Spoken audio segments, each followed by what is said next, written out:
Bring back the damn briefcase indicator. I miss that. I do. Back in the 1990s. Yeah, Alan Greenspan walking in, they would have him on camera and the trying to make a joke on CNBC and videotaping his briefcase and what's the Fed going to do? It's all based upon the thickness of his briefcase. Anyway, again, you had one pundit after another back, forth, all over the place. Oh, I think the Fed should stand pat. Oh, I don't think that the Fed can afford not to raise rates. It's going to spook the market because of the banking crisis. Bing, bing, bing, bing. What difference does it make? Did it really make much of a difference? Quarter basis point at this point in time or not raising at all? To me, no. I could care less.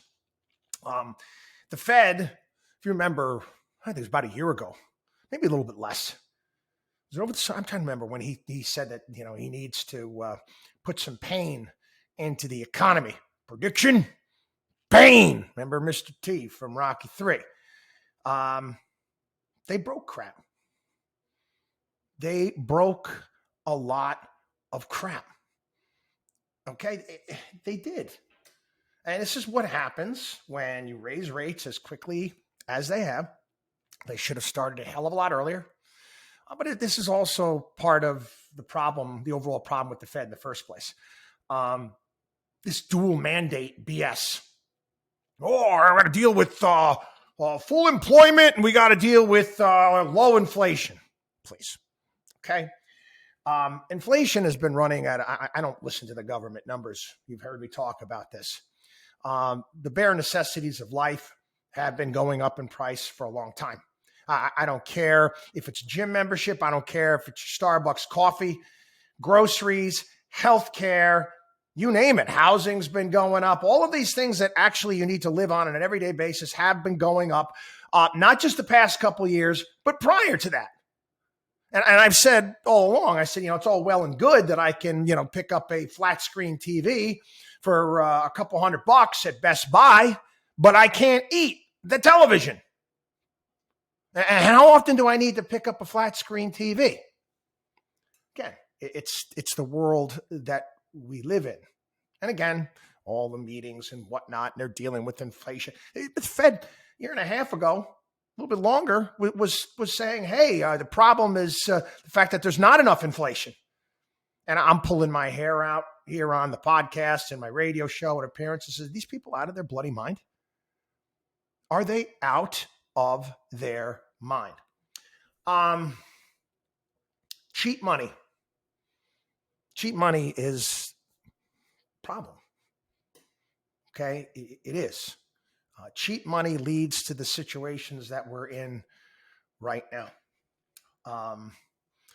Cheap money leads to companies taking ridiculous risks, hiring way too many workers, a myriad of things. It breaks laws of the universe. One of the laws of the universe that we reiterate again and again and again here is everything in life that has meaning, value, and worth involves work, time, and effort. Say it again. Everything in life that has meaning, value, and worth involves work, time, and effort. If those variables are not there, be afraid. Something's not real. It's a fugazi. I would be, talking about, college kids getting jobs at these tech startups at six figures, and they didn't earn that. They didn't earn that. This is insane. This is not going to end well. This is not real. This is not how the world is supposed to work. And again, it's all falling apart now. Again, that's what happens when you mess with the laws of the universe. It will correct. It will. I kind of timestamp the podcast today. I haven't listened to the interview with Jay Powell. Doing this right after the announcement. I'm curious to see what he has to say. But we need really a reboot when it comes to the Fed. The Fed has become a political animal. We've talked about this. Way too eager to print money for the powers that be in Washington, D.C. for ridiculous government packages. And it's a, that's a two-headed monster right there. You get the government, and you got the Fed. Trump spent a crap ton of money during COVID. Okay, he did. And again, Biden comes in and says, I want to do that too, which was completely unnecessary. Completely unnecessary. The economy was turning. Everything was just fine. And again, you drop that amount of cash into the economy, there's going to be issues. Now, again, talk about all of the broken things that are out there, a lot of the banks, whatnot. Well, the Fed basically, they backstopped. They backstopped everybody. They said, you got crappy paper on your books, just give it to us and we'll lend you money at 100% par. Which again, it makes you want to pull your hair out if you actually think about that. So when are you and I going to ever get a deal like that? Well, they're saving the banking system. No, you guys screwed it up. We're dealing in a constant situation where we have the arsonists that are being tasked to put out the fires. The Fed needs a complete reboot in regards to what it's doing. It really does. Where rates are right now, I think it's some pundits out there. They're going to have to come in and they're going to have to lower rates later on this year. They're not that high. They're not that high. And maybe, just maybe, to all of you tech bros out there, you startup wizards of smart, maybe if money, what do you borrow, my 6-7% business loan? If that's too expensive, for your business, well, then maybe there's a problem with your business plan. Now, my business, we've had to go to banks to borrow money, acquisitions, things that we've done. No problem. Paid it off. Done. Okay, because it made sense. This is what happens with cheap money. What I mentioned with laws of the universe, you create zombies. You still have so many zombies that are walking around, zombie companies that, quite frankly, they just need to go away. And the sooner the better. People get upset when I talk about it here on the program. Like, I'm cheerleading. I'm cheerleading all the demise of all these companies. If you suck, you suck, man. I don't know what to tell you. Gordon Gekko, either you get it right or you get eliminated. Just because you start a company doesn't mean your company is going to exist forever.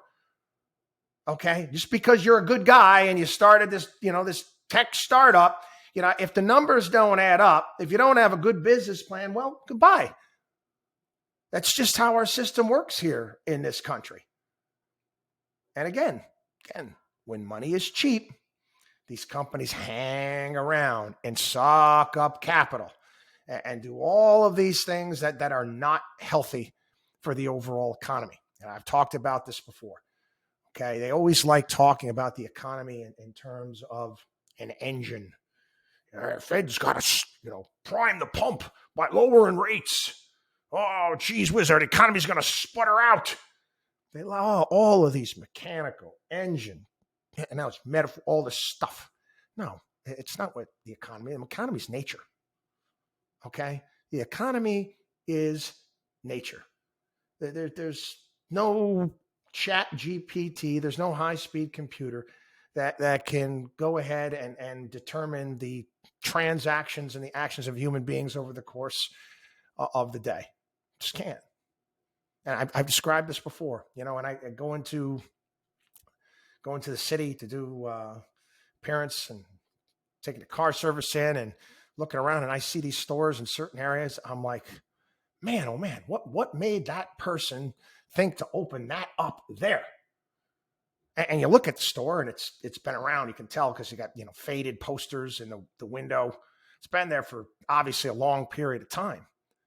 So I don't know. I would have never thought of that. But again, someone did. Someone did get a subsidy. Someone started a business that works. Someone started a company that actually has a business plan that makes sense. That's great. That's great. And the demise of companies, Don't have to cry over this nonsense. It's creative destruction, people. It's creative destruction. What happens is when you have cheap money and you keep these companies afloat, it's what you can go back to the 90s with the Asian financial crisis and Korea and Japan with the chaebol companies that are tied into government, and they just keep them going. Take a look at economic growth in Japan. How have they done over the past few decades? Again, this is how they operate.